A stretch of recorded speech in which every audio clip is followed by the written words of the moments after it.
ಮನಸ್ಸುಗಳಿಗೆ ನಮಸ್ಕಾರ. ಸುಪ್ರಭಾತದ ಸುದ್ದಿಗಳೊಂದಿಗೆ ನಾನು ಅಕ್ಷತಾ ಕುಲಕರ್ಣಿ. ನೀವು ನೋಡ್ತಾ ಇದ್ದೀರಿ ಬಿಬಿ ನ್ಯೂಸ್ ಕನ್ನಡ. ಇದು first focus.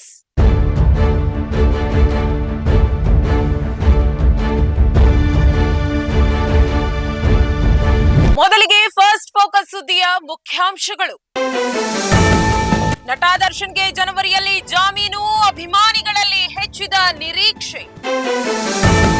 DCM DK Shivakumar ಹಾಗೂ ಮೋಹನ್ ದಾಸ್ ಪೈ ನಡುವೆ ವಾಕ್ ಸಮರ. ನನ್ನ ಗೆಲುವಿಗೆ ಕಾಂಗ್ರೆಸ್ ಕಾರಣ, ಕಾಂಗ್ರೆಸ್ ರಾಜಕೀಯದಲ್ಲಿ ಮೂಗು ತೂರಿಸಿದ ವಿ ಸೋಮಣ್ಣ. ರೀಲ್ಸ್ ಹುಚ್ಚಿನ ನಾರಿ, ಪೊಲೀಸ್ ಕಾನ್ಸ್ಟೇಬಲ್ ಜೊತೆ ಪರಾರಿ. ಫುಟ್ಬಾಲ್ ದಂತಕತೆ ಮೆಸ್ಸಿ ಭಾರತದಲ್ಲಿ ಎದುರಾಗಲಿದ್ದಾರೆ ರೇವಂತ್ ರೆಡ್ಡಿ. ರವೀಂದ್ರ ಜಡೇಜಾ ಪತ್ನಿ ವಿವಾದ, ದುಶ್ಚಟಗಳ ದಾಸರು ಟೀಂ ಇಂಡಿಯಾ ಆಟಗಾರರು. ಇದೀಗ ಫಸ್ಟ್ ಫೋಕಸ್ ಸುದ್ದಿಗಳ ವಿವರ. ಡಿಸಿಎಂ ಡಿಕೆ ಶಿವಕುಮಾರ್ ಹಾಗೂ ಮೋಹನ್ ದಾಸ್ ಪೈ ನಡುವೆ ವಾಕ್ ಸಮರವಾಗಿದೆ. ಕರ್ನಾಟಕ ಅಪಾರ್ಟ್ಮೆಂಟ್ ಮಾಲೀಕತ್ವ ಮತ್ತು ನಿರ್ವಹಣೆ ವಿಧೇಯಕ 2025ಕ್ಕೆ ಸಂಬಂಧಿಸಿದಂತೆ ರಾಜ್ಯ ರಾಜಕಾರಣದಲ್ಲಿ ದೊಡ್ಡ ಸಂಘರ್ಷ ಭುಗಿಲೆದ್ದಿದೆ.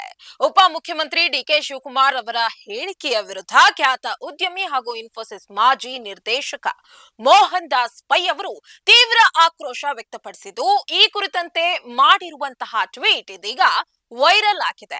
ಇತ್ತೀಚೆಗೆ ವಿಧಾನಸೌಧದ ಬ್ಯಾಂಕ್ವೆಟ್ ಹಾಲ್ನಲ್ಲಿ ಅಪಾರ್ಟ್ಮೆಂಟ್ ಅಸೋಸಿಯೇಷನ್ಗಳ ಪ್ರತಿನಿಧಿಗಳೊಂದಿಗೆ ಡಿಸಿಎಂ ಡಿಕೆ ಶಿವಕುಮಾರ್ ಅವರು ಸಂವಾದ ನಡೆಸಿದ್ರು. ಈ ವೇಳೆ ಅಪಾರ್ಟ್ಮೆಂಟ್ ಮಾಲೀಕರೊಬ್ಬರಿಂದ ಬಂದಿರುವಂತಹ ಪತ್ರವನ್ನ ಉಲ್ಲೇಖಿಸಿ ಅವರು ಆಕ್ರೋಶ ಭರಿತ ಹೇಳಿಕೆ ನೀಡಿದ್ದಾರೆ. ಅಪಾರ್ಟ್ಮೆಂಟ್ ಮಾಲೀಕ ಕಿರಣ್ ಹೆಬ್ಬಾರ್ ಎಂಬಾತ ಪತ್ರ ಬರೆದು ನಮಗೆ ಬೆದರಿಕೆ ಹಾಕಲು ಬರ್ತಿದ್ದಾನೆ. ನಮ್ಮ ಸೇವೆ ಮಾಡಿದ್ರೆ ನಮಗೆ ಮತ ಹಾಕ್ತೀರಿ ಎಂಬುದಷ್ಟೇ ನಮ್ಮ ಆಸೆ. ಆದ್ರೆ ವಿಷಯವನ್ನ ಇಟ್ಕೊಂಡು ನನಗೆ ಎಚ್ಚರಿಕೆ ಕೊಡಲು ಬಂದ್ರೆ ಅದು ನನ್ನ ಮೇಲೆ ಕೆಲಸ ಮಾಡುವುದಿಲ್ಲ. ಯಾವ ದೊಡ್ಡ ಬೆದರಿಕೆಗಳಿಗೂ ನಾನು ಜಗ್ಗಲ್ಲ ಎಂದು ಡಿಕೆ ಶಿವಕುಮಾರ್ ಗುಡುಗಿದ್ರು. ಪತ್ರದಲ್ಲಿರುವ ವಿಷಯವನ್ನ ವಿವರಿಸಿದ ಡಿಕೆಶಿ, ನಮ್ಮಲ್ಲಿ ಬಹುದೊಡ್ಡ ಮತದಾರರ ಸಮೂಹವಿದ್ದು ಬೆಂಗಳೂರಿನ 1.30 ಕೋಟಿ ಮತದಾರರ ಮೇಲೆ ಪರಿಣಾಮ ಬೀರಬಹುದಾದ ಸಾಮರ್ಥ್ಯವಿದೆ. ಸರ್ಕಾರಗಳು ನಮ್ಮನ್ನ ನಿರ್ಲಕ್ಷಿಸಿದೆ. ಒಂದು ವೇಳೆ ಆಡಳಿತ ಪಕ್ಷ ನಮ್ಮ ಮನವಿ ನಿರ್ಲಕ್ಷಿಸಿದ್ರೆ ಸದ್ಯದಲ್ಲೇ ಜಿಬಿಎ ಚುನಾವಣೆ ಬರ್ತಾ ಇದೆ, ನೋಡ್ಕೊಳ್ತೇವೆ ಎಂದು ಪತ್ರದಲ್ಲಿ ಎಚ್ಚರಿಕೆ ನೀಡಲಾಗಿದೆ ಎಂದು ತಿಳಿಸಿದ್ರು. ಅಲ್ಲದೆ ಕೆಲವರಿಗೆ ನಾನು ಯಾರೆಂದು ತಿಳಿದಿಲ್ಲ ಎಂದು ನಾನು ಭಾವಿಸ್ತೇನೆ. ನಾನು ಈ ದೇಶದ ಪ್ರಧಾನಿ ಮತ್ತು ಗೃಹ ಸಚಿವರಿಗೆ ಭಯ ಪಡದೆ ಜೈಲಿನಿಂದ ಬಂದಿದ್ದೇನೆ.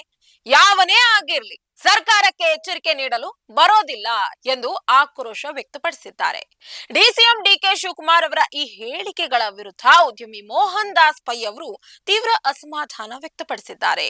ಪೈ ಅವರು ತಮ್ಮ ಟ್ವಿಟರ್ ಖಾತೆಯಲ್ಲಿ ಆಕ್ರೋಶ ಭರಿತವಾಗಿ ಪ್ರತಿಕ್ರಿಯಿಸಿದ್ದು ಈ ರೀತಿ ಹೇಳಿದ್ದಾರೆ. ಇದು ತುಂಬಾ ತಪ್ಪು. ಹೌದು, ನೀವು ನಮ್ಮ ಸಚಿವರು, ನಮ್ಮ ಪ್ರತಿನಿಧಿ ಹೊರತು ನಮ್ಮ ಯಜಮಾನನಲ್ಲ. ನಮ್ಮದು ಪ್ರಜಾಪ್ರಭುತ್ವ ದೇಶ ಮತ್ತು ಮಂತ್ರಿಗಳನ್ನ ಪ್ರಶ್ನಿಸುವ ಹಕ್ಕು ನಮಗಿದೆ. ನಾಗರಿಕರೊಂದಿಗೆ ಈ ರೀತಿ ಮಾತನಾಡುವುದು ಮತ್ತು ಭಯವನ್ನ ಸೃಷ್ಟಿಸುವುದು ತುಂಬಾ ತಪ್ಪು.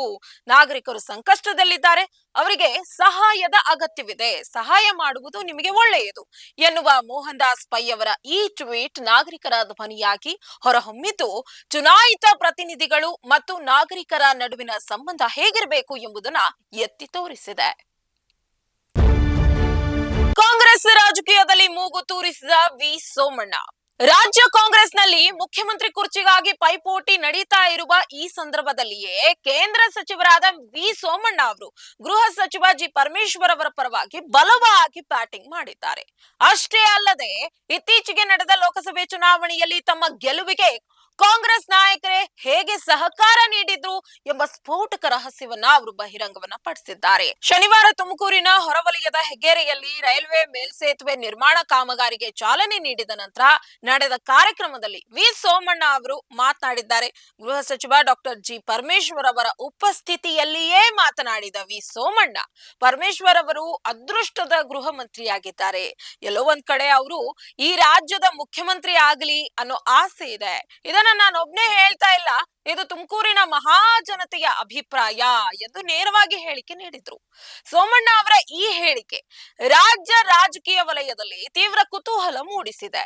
ಕಾಂಗ್ರೆಸ್ನ ಆಂತರಿಕ ಸಿಎಂ ಪೈಪೋಟಿ ನಡುವೆ ವಿರೋಧ ಪಕ್ಷದ ಕೇಂದ್ರ ಸಚಿವರೊಬ್ಬರು ಪರಮೇಶ್ವರ್ ಪರ ಈ ರೀತಿಯಾಗಿ ಬಹಿರಂಗವಾಗಿ ಮಾತನಾಡಿರುವುದು ಗಮನಾರ್ಹ. ಸೋಮಣ್ಣ ಅವರು ಪರಮೇಶ್ವರ್ ಪರ ಮಾತನಾಡ್ತಾ ಇದ್ದಾಗ ಪಕ್ಕದಲ್ಲಿದ್ದ ಶಾಸಕ ಸುರೇಶ್ ಗೌಡ ಅವರು ಡಿಕೆ ಶಿವಕುಮಾರ್ ಏನಾಗಬೇಕು ಎಂದು ಪ್ರಶ್ನಿಸಿದ್ರು. ಇದಕ್ಕೆ ಪ್ರತಿಕ್ರಿಯಿಸಿದ ಸೋಮಣ್ಣ, ಆಮೇಲೆ ಮಾತನಾಡೋಣ, ಅದೆಲ್ಲ ಸೆಕೆಂಡ್ರಿ, ಅವರ ನಡವಳಿಕೆಯೂ ಬೇಕಲ್ಲ ಎಂದು ಹೇಳುವ ಮೂಲಕ ಉಪಮುಖ್ಯಮಂತ್ರಿ ಡಿಕೆ ಶಿವಕುಮಾರ್ ಅವರ ಪ್ರಸ್ತಾಪದಿಂದ ಜಾಣ್ಮೆಯಿಂದ ವಿಷಯಾಂತರ ಮಾಡಿದ್ರು. ಇದೇ ವೇಳೆ ಕಳೆದ ಲೋಕಸಭಾ ಚುನಾವಣೆಯಲ್ಲಿ ತುಮಕೂರು ಕ್ಷೇತ್ರದಿಂದ ತಮ್ಮ ಗೆಲುವಿನ ರಹಸ್ಯವನ್ನ ವಿ ಸೋಮಣ್ಣ ಅವರು ಬಹಿರಂಗಪಡಿಸಿದ್ರು. ಕಳೆದ ಲೋಕಸಭೆ ಚುನಾವಣೆಯಲ್ಲಿ ಬಿಜೆಪಿ ಜೆಡಿಎಸ್ ನಾಯಕರಂತೆ ಕಾಂಗ್ರೆಸ್ ನಾಯಕರು ಸಹಕಾರ ನೀಡ್ತಾ ಇದ್ದಾರೆ ಎಂದು ಸೋಮಣ್ಣ ಅವರು ಸ್ಫೋಟಕ ಮಾಹಿತಿಯನ್ನ ಹಂಚಿಕೊಂಡ್ರು. ಜಿ ಪರಮೇಶ್ವರ್ ಅವರ ಸಮ್ಮುಖದಲ್ಲಿಯೇ ಸೋಮಣ್ಣ ಅವರು ಈ ಹೇಳಿಕೆ ನೀಡಿರುವುದು ಇದೀಗ ಭಾರೀ ಚರ್ಚೆಗೆ ಗ್ರಾಸವಾಗಿದೆ. ವಿ ಸೋಮಣ್ಣ ವಿರುದ್ಧ ಸ್ಪರ್ಧಿಸಿದ್ದ ಕಾಂಗ್ರೆಸ್ ಅಭ್ಯರ್ಥಿ ಎಸ್ಪಿ ಮುದ್ದಹನುಮೇಗೌಡ ಅವರ ಸೋಲಿಗೆ ಪಕ್ಷದೊಳಗಿನ ನಾಯಕರೇ ಕಾರಣರಾಗಿದ್ದಾರೆಯೇ ಎಂಬ ಬಗ್ಗೆ ವ್ಯಾಪಕ ಚರ್ಚೆಗಳು ರಾಜಕೀಯ ವಲಯದಲ್ಲಿ ನಡೀತಾ ಇವೆ. ಒಟ್ಟಾರೆಯಾಗಿ ವಿ ಸೋಮಣ್ಣ ಅವರ ಈ ಎರಡು ಹೇಳಿಕೆಗಳು ಪರಮೇಶ್ವರ್ ಪರ ಸಿಎಂ ಆಶಯ ಮತ್ತು ಕಾಂಗ್ರೆಸ್ ನಾಯಕರ ಸಹಕಾರ ಕರ್ನಾಟಕ ರಾಜಕೀಯದಲ್ಲಿ ಹೊಸ ಸಂಚಲನಕ್ಕೆ ಕಾರಣವಾಗಿವೆ. ನಟ ದರ್ಶನ್ಗೆ ಜನವರಿಯಲ್ಲಿ ಸಿಗಲಿದೆ ಜಾಮೀನು. ರಾಜ್ಯದಲ್ಲಿ ಭಾರೀ ಸಂಚಲನ ಮೂಡಿಸಿದ್ದ ರೇಣುಕಾಸ್ವಾಮಿ ಕೊಲೆ ಪ್ರಕರಣದಲ್ಲಿ ಜೈಲು ಸೇರಿರುವ ನಟ ದರ್ಶನ್ ಅವರ ಜಾಮೀನು ಕುರಿತು ಇದೀಗ ಹೊಸ ಹೇಳಿಕೆಯೊಂದು ಹೊರಬಿದ್ದಿದೆ. ಸಚಿವ ಜಮೀರ್ ಅಹಮದ್ ಖಾನ್ ಅವರ ಪುತ್ರ ಹಾಗೂ ನಟ ಜೈದ್ ಖಾನ್ ಅವರು ದರ್ಶನ್ಗೆ ಜನವರಿಯಲ್ಲಿ ಜಾಮೀನು ಸಿಗುವ ಭರವಸೆಯನ್ನ ವ್ಯಕ್ತಪಡಿಸಿದ್ದಾರೆ. ಜೈದ್ ಖಾನ್ ಅವರು ತಮ್ಮ ಮುಂಬರುವ ಕಲ್ಟ್ ಸಿನಿಮಾ ಪ್ರಚಾರದ ಸಂದರ್ಭದಲ್ಲಿ ಮಾಧ್ಯಮಗಳೊಂದಿಗೆ ಮಾತನಾಡುತ್ತಾ ಈ ಅಭಿಪ್ರಾಯವನ್ನ ಹಂಚಿಕೊಂಡಿದ್ದಾರೆ. ದರ್ಶನ್ ಮತ್ತು ಅವರ ಅಭಿಮಾನಿಗಳ ಕುರಿತು ಮಾತನಾಡಿದ ಜೈದ್ ಖಾನ್, ದರ್ಶನ್ ಅಣ್ಣನಿಗೆ ಜನವರಿಯಲ್ಲಿ ಜಾಮೀನು ಸಿಗುವ ಸಾಧ್ಯತೆ ಇದೆ ಎಂದು ಭರವಸೆಯ ಮಾತುಗಳನ್ನ ಆಡಿದ್ದಾರೆ. ಅಲ್ಲದೆ ಜಾಮೀನು ಸಿಗುವ ವಿಚಾರದಲ್ಲಿ ಸ್ವಲ್ಪ ಅಡೆತಡೆಯಾದ್ರೆ ತಾವು ಏನ್ ಮಾಡುವುದಾಗಿ ಯೋಜನೆ ರೂಪಿಸಿದ್ದಾರೆ ಎಂಬುದರ ಬಗ್ಗೆ ಕೂಡ ಜೈದ್ ಖಾನ್ ಬಹಿರಂಗಪಡಿಸಿದ್ದಾರೆ. ಒಂದು ವೇಳೆ ಜನವರಿಯಲ್ಲಿ ಜಾಮೀನು ಸಿಗದೆ ಹೋದ್ರೆ ನಾನೇ ಜೈಲಿಗೆ ಹೋಗಿ ಅವರ ಆಶೀರ್ವಾದವನ್ನ ಪಡೆದು ಬರ್ತೀನಿ ಎಂದು ಹೇಳುವ ಮೂಲಕ ದರ್ಶನ್ ಮೇಲಿನ ತಮ್ಮ ಅಭಿಮಾನವನ್ನ ವ್ಯಕ್ತಪಡಿಸಿದ್ದಾರೆ. ದರ್ಶನ್ ಅವರ ಸಿನಿಮಾ ವೃತ್ತಿ ಮತ್ತು ಪ್ರಸಕ್ತ ಪರಿಸ್ಥಿತಿಯ ಕುರಿತು ಮಾತನಾಡಿದ ಜೈದ್ ಖಾನ್, ದರ್ಶನ್ ಅವರು ಸಂಕಷ್ಟದ ಸಮಯದಲ್ಲೂ ಸಹ ತಮ್ಮ ಅಭಿಮಾನಿಗಳಿಗೆ ಯಶಸ್ವಿ ಚಿತ್ರವನ್ನ ಕೊಟ್ಟಿದ್ದಾರೆ. ಸಿನಿಮಾ ಗೆದ್ದ ನಂತರ ಮಾತನಾಡಿದ್ರೆ ಅದಕ್ಕೆ ಒಂದು ತೂಕ ಬರುತ್ತೆ ಎಂದು ನಾನು ನಂಬಿದ್ದೇನೆ ಎಂದು ತಿಳಿಸಿದ್ರು. ಈ ಹೇಳಿಕೆಗಳು ದರ್ಶನ್ ಅಭಿಮಾನಿಗಳಲ್ಲಿ ಹೊಸ ಭರವಸೆಯನ್ನ ಮೂಡಿಸಿವೆ. ಜನವರಿಯಲ್ಲಿ ಜಾಮೀನು ಸಿಗುವ ನಿರೀಕ್ಷೆಯ ಮಾತುಗಳು ಮತ್ತು ಜೈದ್ ಖಾನ್ ಅವರ ಬದ್ಧತೆ ಸದ್ಯಕ್ಕೆ ದರ್ಶನ್ ಕುರಿತಾದ ಮುಖ್ಯ ಚರ್ಚೆಯ ವಿಷಯವಾಗಿ ಹೊರಹೊಮ್ಮಿದೆ. ದರ್ಶನ್ ಅವರ ಕಾನೂನು ಹೋರಾಟದ ಕುರಿತು ಅಭಿಮಾನಿಗಳಲ್ಲಿ ತೀವ್ರ ಕುತೂಹಲ ಮೂಡಿದ್ದು, ಜನವರಿ ತಿಂಗಳಲ್ಲಿ ದರ್ಶನ್ ಹೊರಗೆ ಬರ್ತಾರಾ ಅನ್ನೋದನ್ನ ಕಾದು ನೋಡ್ಬೇಕಾಗಿದೆ. ರೀಲ್ಸ್ ಹುಚ್ಚಿನ ನಾರಿ ಪೊಲೀಸ್ ಕಾನ್ಸ್ಟೇಬಲ್ ಜೊತೆ ಪರಾರಿ. ಸಾಮಾಜಿಕ ಜಾಲತಾಣ ಇನ್ಸ್ಟಾಗ್ರಾಂ ಮೂಲಕ ಆರಂಭವಾದ ಸ್ನೇಹ ಪ್ರೇಮಕ್ಕೆ ತಿರುಗಿ ಕೊನೆಗೆ ಇಬ್ಬರ ಸಂಸಾರದಲ್ಲಿ ಬಿರುಗಾಳಿ ಎಬ್ಬಿಸಿದ ಘಟನೆ ಬೆಂಗಳೂರಿನಲ್ಲಿ ನಡೆದಿದೆ.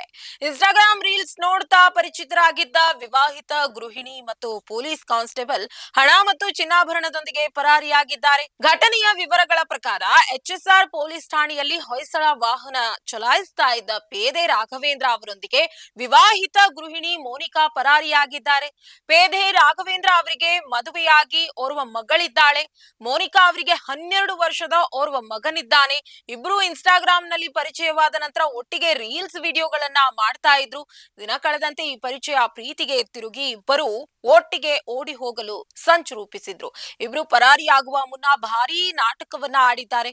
ಮೋನಿಕಾ ಅವರು HSR ಲೇಔಟ್ ಠಾಣೆಯಲ್ಲಿ ತಮ್ಮ ಎರಡನೇ ಪತಿಯ ವಿರುದ್ಧ ಕಿರುಕುಳದ ಸುಳ್ಳು ದೂರನ್ನ ನೀಡಿದ್ರು. ಮೋನಿಕಾ ದೂರಿನ ಮೇರೆಗೆ ಪೊಲೀಸರು ಆಕೆಯ ಪತಿಯನ್ನ ಠಾಣೆಗೆ ಕರೆಸಿ ವಿಚಾರಣೆ ನಡೆಸಿ ಬುದ್ಧಿ ಹೇಳಿದ್ರು. ಈ ಬೆಳವಣಿಗೆಯ ನಂತರ ಮೋನಿಕಾ ತನ್ನ ಪತಿಯ ಮನೆಯಲ್ಲಿದ್ದ 160 ಗ್ರಾಂ ಚಿನ್ನಾಭರಣ ಮತ್ತು 1.80 ಲಕ್ಷ ನಗದು ಅಂದ್ರೆ 1,80,000 ರೂಪಾಯಿಯ ನಗದು ದೋಚಿ ಪೊಲೀಸ್ ಪೇದೆ ರಾಘವೇಂದ್ರ ಜೊತೆ ಪರಾರಿಯಾಗಿದ್ದಾಳೆ.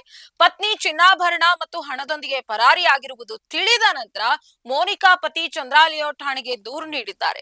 ದೂರಿನ ಅನ್ವಯ ಈ ಕೃತ್ಯದಲ್ಲಿ ಭಾಗಿಯಾದ ಪೊಲೀಸ್ ಕಾನ್ಸ್ಟೇಬಲ್ ರಾಘವೇಂದ್ರ ಅವರ ವಿರುದ್ಧ ಇಲಾಖಾ ಕ್ರಮ ಕೈಗೊಳ್ಳಲಾಗಿದೆ. ಕರ್ತವ್ಯ ನಿರ್ಲಕ್ಷ್ಯ ಮತ್ತು ಕಾನೂನು ಬಾಹಿರ ವರ್ತನೆಗಾಗಿ ಪೇದೆ ರಾಘವೇಂದ್ರ ಅವರನ್ನ ತಕ್ಷಣವೇ ಅಮಾನತುಗೊಳಿಸಲಾಗಿದೆ. ಸಾಮಾಜಿಕ ಜಾಲತಾಣಗಳ ದುರ್ಬಳಕೆ ಮತ್ತು ವೈಯಕ್ತಿಕ ಸಂಬಂಧಗಳ ಈ ಘಟನೆ ಬೆಂಗಳೂರು ಪೊಲೀಸ್ ಇಲಾಖೆ ಹಾಗೂ ಸಾರ್ವಜನಿಕ ವಲಯದಲ್ಲಿ ತೀವ್ರ ಚರ್ಚೆಗೆ ಗ್ರಾಸವಾಗಿದೆ. ಫುಟ್ಬಾಲ್ ದಂತಕತೆ ಮೆಸ್ಸಿ ಭಾರತದಲ್ಲಿ ಎದುರಾಗಲಿದ್ದಾರೆ ರೇವಂತ್ ರೆಡ್ಡಿ. ವಿಶ್ವದ ಶ್ರೇಷ್ಠ ಫುಟ್ಬಾಲ್ ಆಟಗಾರ ಲಿಯೋನೆಲ್ ಮೆಸ್ಸಿ ಗಾಟ್ ಇಂಡಿಯಾ ಪ್ರವಾಸದ ಭಾಗವಾಗಿ ಭಾರತಕ್ಕೆ ಭೇಟಿ ನೀಡಿದ್ದು ಹೈದರಾಬಾದ್ನಲ್ಲಿ ಭಾರಿ ಸಂಚಲನ ಸೃಷ್ಟಿಸಿದ್ರು. ಕೋಲ್ಕತ್ತಾದಿಂದ ಬಂದ ಮೆಸ್ಸಿ ಅವರಿಗೆ ರಾಜೀವ್ ಗಾಂಧಿ ಅಂತಾರಾಷ್ಟ್ರೀಯ ವಿಮಾನ ನಿಲ್ದಾಣದಲ್ಲಿ ಭಾರಿ ಉತ್ಸಾಹ ಮತ್ತು ಬಿಗಿ ಭದ್ರತೆಯೊಂದಿಗೆ ಸ್ವಾಗತ ದೊರೆಯಿತು. ಮೆಸ್ಸಿ ಅವರು ತೆಲಂಗಾಣ ಮುಖ್ಯಮಂತ್ರಿ ರೇವಂತ್ ರೆಡ್ಡಿ ಅವರೊಂದಿಗೆ ಒಂದು ಸ್ನೇಹಪರ ಪಂದ್ಯದಲ್ಲಿ ಭಾಗವಹಿಸಿ ವಿಶೇಷವಾಗಿತ್ತು. ಈ ಪಂದ್ಯದಲ್ಲಿ ಮೆಸ್ಸಿ ಅವರು ಪೆನಾಲ್ಟಿ ಶೂಟೌಟ್ ನಲ್ಲಿ 1 ಗೋಲು ಬಾರಿಸಿದ್ರು. ಮೆಸ್ಸಿ ಮತ್ತು ರೇವಂತ್ ರೆಡ್ಡಿ ಅವರು ಕೆಲ ಕಾಲ ಪಾಸ್ ಗಳನ್ನ ವಿನಿಮಯ ಮಾಡಿಕೊಂಡು ಗಮನ ಸೆಳೆದ್ರು. ರೇವಂತ್ ರೆಡ್ಡಿ ಅವರ RR9 ತಂಡವು ಅಪರ್ಣ ಆಲ್ ಸ್ಟಾರ್ಸ್ ವಿರುದ್ಧ 4-0 ಅಂತರದಲ್ಲಿ ಜಯ ಸಾಧಿಸಿತು. ಪಂದ್ಯದ ನಂತರ ಮೆಸ್ಸಿ ಅವರು ಕ್ರೀಡಾಂಗಣದ ಸುತ್ತ ಒಂದು ಸುತ್ತು ಹಾಕಿ ಪ್ರೇಕ್ಷಕರತ್ತ ಕೈ ಬೀಸಿದ್ರು ಮತ್ತು ಫೋಟೋಗಳಿಗೆ ಪೋಸ್ ನೀಡಿದ್ರು. ಇದೇ ವೇಳೆ ಲೋಕಸಭೆ ವಿರೋಧ ಪಕ್ಷದ ನಾಯಕರಾದ ರಾಹುಲ್ ಗಾಂಧಿ ಅವರು ಮೆಸ್ಸಿ ಅವರನ್ನ ಭೇಟಿಯಾದ್ರು. ಮೆಸ್ಸಿ ಅವರು ರಾಹುಲ್ ಗಾಂಧಿ ಅವರಿಗೆ ಅರ್ಜೆಂಟೈನಾ ಫುಟ್ಬಾಲ್ ಜೆರ್ಸಿಯನ್ನ ಉಡುಗೊರೆಯಾಗಿ ನೀಡಿದ್ರು. ಬಳಿಕ ಮೂವರು ಒಟ್ಟಿಗೆ ಕ್ರೀಡಾಂಗಣದಿಂದ ಹೊರಟು ಹೋದ್ರು. ಹೈದರಾಬಾದ್ನ ರಾಯಲ್ ಫಲಕ್ನುಮಾ ಅರಮನೆಯಲ್ಲಿ ರಾತ್ರಿ ಕಳೆಯಲಿರುವ ಮೆಸ್ಸಿ ಇಂದು ಮುಂಬೈಗೆ ಪ್ರಯಾಣ ಬೆಳೆಸಲಿದ್ದಾರೆ. ಅಲ್ಲಿ ವಾಂಖೆಡೆ ಕ್ರೀಡಾಂಗಣದಲ್ಲಿ ಆಯೋಜಿಸಲಾಗಿರುವ ಸಿಸಿಐ ಕಾರ್ಯಕ್ರಮದಲ್ಲಿ ಅವರು ಭಾಗವಹಿಸಲಿದ್ದಾರೆ. ಈ ಕಾರ್ಯಕ್ರಮದ ಮೂಲಕ ಫುಟ್ಬಾಲ್ ಅಭಿಮಾನಿಗಳಿಗೆ ಮೆಸ್ಸಿ ಅವರನ್ನ ಹತ್ತಿರದಿಂದ ನೋಡುವ ಅವಕಾಶ ಸಿಕ್ಕಿದ್ದು ದೇಶದಲ್ಲಿ ಫುಟ್ಬಾಲ್ ಜ್ವರ ಹೆಚ್ಚಾಗಿದೆ. ರವೀಂದ್ರ ಜಡೇಜಾ ಪತ್ನಿ ವಿವಾದ, ದುಶ್ಚಟಗಳ ದಾಸರು ಟೀಂ ಇಂಡಿಯಾ ಆಟಗಾರರು. ಭಾರತೀಯ ಕ್ರಿಕೆಟ್ ತಂಡದ ಸ್ಟಾರ್ ಆಲ್ರೌಂಡರ್ ರವೀಂದ್ರ ಜಡೇಜಾ ಅವರ ಪತ್ನಿ ಹಾಗೂ ಗುಜರಾತ್ನ ಶಿಕ್ಷಣ ಸಚಿವೆ ರಿವಾಬಾ ಜಡೇಜಾ ಇತ್ತೀಚೆಗೆ ನೀಡಿದ ಹೇಳಿಕೆಯೊಂದು ಇದೀಗ ರಾಷ್ಟ್ರೀಯ ಮಟ್ಟದಲ್ಲಿ ದೊಡ್ಡ ವಿವಾದಕ್ಕೆ ಕಾರಣವಾಗಿದೆ. ರಾಜಕೀಯ ಕಾರ್ಯಕ್ರಮವೊಂದರಲ್ಲಿ ತಮ್ಮ ಪತಿಯ ಬದ್ಧತೆಯನ್ನ ಶ್ಲಾಘಿಸುವ ಭರದಲ್ಲಿ ಅವರು ತಂಡದ ಇತರ ಆಟಗಾರರ ಜೀವನ ಶೈಲಿಯ ಬಗ್ಗೆ ಆಕ್ಷೇಪಾರ್ಹ ಹೇಳಿಕೆ ನೀಡಿದ್ದಾರೆ. ಅಹಮದಾಬಾದ್ನ ದ್ವಾರಕಾದಲ್ಲಿ ನಡೆದ ಕಾರ್ಯಕ್ರಮವೊಂದರಲ್ಲಿ ಮಾತನಾಡಿದ ರಿವಾಬಾ ಜಡೇಜಾ ಅವರ ಮಾತುಗಳು ವಿವಾದದ ಕೇಂದ್ರ ಬಿಂದುವಾಗಿದೆ. ನನ್ನ ಪತಿ ಕ್ರಿಕೆಟಿಗ ರವೀಂದ್ರ ಜಡೇಜಾ ಅವರು ಕ್ರಿಕೆಟ್ ಆಡಲು ಲಂಡನ್, ದುಬೈ ಮತ್ತು ಆಸ್ಟ್ರೇಲಿಯಾದಂತಹ ಅನೇಕ ಸ್ಥಳಗಳಿಗೆ ವಿದೇಶಕ್ಕೆ ಪ್ರಯಾಣಿಸಬೇಕಾಗತ್ತೆ. ಇದರ ಹೊರತಾಗಿಯೂ ಅವರಿಗೆ ಇಂದಿಗೂ ಯಾವುದೇ ರೀತಿಯ ವ್ಯಸನ ಅಥವಾ ದುರ್ಗುಣಗಳು ಇಲ್ಲ. ಯಾಕಂದ್ರೆ ಅವರು ತಮ್ಮ ಜವಾಬ್ದಾರಿಗಳು ಏನೆಂದು ಅರ್ಥ ಮಾಡಿಕೊಳ್ತಾರೆ. ಆದ್ರೆ ತಂಡದ ಉಳಿದವರೆಲ್ಲರೂ ದುಶ್ಚಟಗಳಲ್ಲಿ ತೊಡಗಿರ್ತಾರೆ. ಅವುಗಳ ಮೇಲೆ ಯಾವುದೇ ನಿರ್ಬಂಧವಿಲ್ಲ. ನನ್ನ ಪತಿ 12 ವರ್ಷಗಳಿಂದ ಮನೆಯಿಂದ ದೂರವಿದ್ದಾರೆ.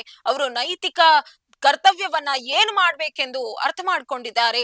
ತಂಡದ ಉಳಿದವರೆಲ್ಲರೂ ಕೂಡ ದುಶ್ಚಟಗಳಲ್ಲಿ ತೊಡಗ್ತಾರೆ ಎಂಬ ರಿವಾಬಾ ಅವರ ಹೇಳಿಕೆ ಇದೀಗ ಪ್ರಮುಖ ಚರ್ಚೆಗೆ ನಾಂದಿ ಹಾಡಿದೆ. ರಿವಾಬಾ ಅವರ ಉದ್ದೇಶ ರವೀಂದ್ರ ಜಡೇಜಾ ಅವರ ವೃತ್ತಿಪರತೆ ಮತ್ತು ಬದ್ಧತೆಯನ್ನ ಎತ್ತಿ ಹಿಡಿಯುವುದಾಗಿತ್ತು. ಆದ್ರೂ ಇಡೀ ಭಾರತೀಯ ಕ್ರಿಕೆಟ್ ತಂಡದ ಆಟಗಾರರನ್ನ ದುಶ್ಚಟಗಳಲ್ಲಿ ತೊಡಗಿರುತ್ತಾರೆ ಎಂದು ಸಾಮೂಹಿಕವಾಗಿ ಟೀಕಿಸಿರುವುದು ಕ್ರಿಕೆಟಿಗರು ಮತ್ತು ಅವರ ಅಭಿಮಾನಿಗಳಲ್ಲಿ ತೀವ್ರ ಅಸಮಾಧಾನ ಮೂಡಿಸಿದೆ. ಇದು ಆಟಗಾರರ ವೈಯಕ್ತಿಕ ಜೀವನ ಶೈಲಿಯ ಗೌರವಕ್ಕೆ ಧಕ್ಕೆ ತಂದಿದೆ ಎಂದು ಹಲವರು ಅಭಿಪ್ರಾಯಪಟ್ಟಿದ್ದಾರೆ. ಇದಾಗಿತ್ತು ಈ ಕ್ಷಣದ ನ್ಯೂಸ್ ಫಸ್ಟ್ ಫೋಕಸ್. ನೈಜ ಹಾಗೂ ತಾಜಾ ಸುದ್ದಿ, ಪ್ರಾಮಾಣಿಕ ವರದಿ, ನಿಷ್ಠುರ ವಿಶ್ಲೇಷಣೆಗಳಿಗಾಗಿ ಸದಾ ಗಮನಿಸಿ ವಿವಿ ನ್ಯೂಸ್ ಕನ್ನಡ. ಇದು ಕನ್ನಡಿಗರ ಪ್ರತಿಧ್ವನಿ.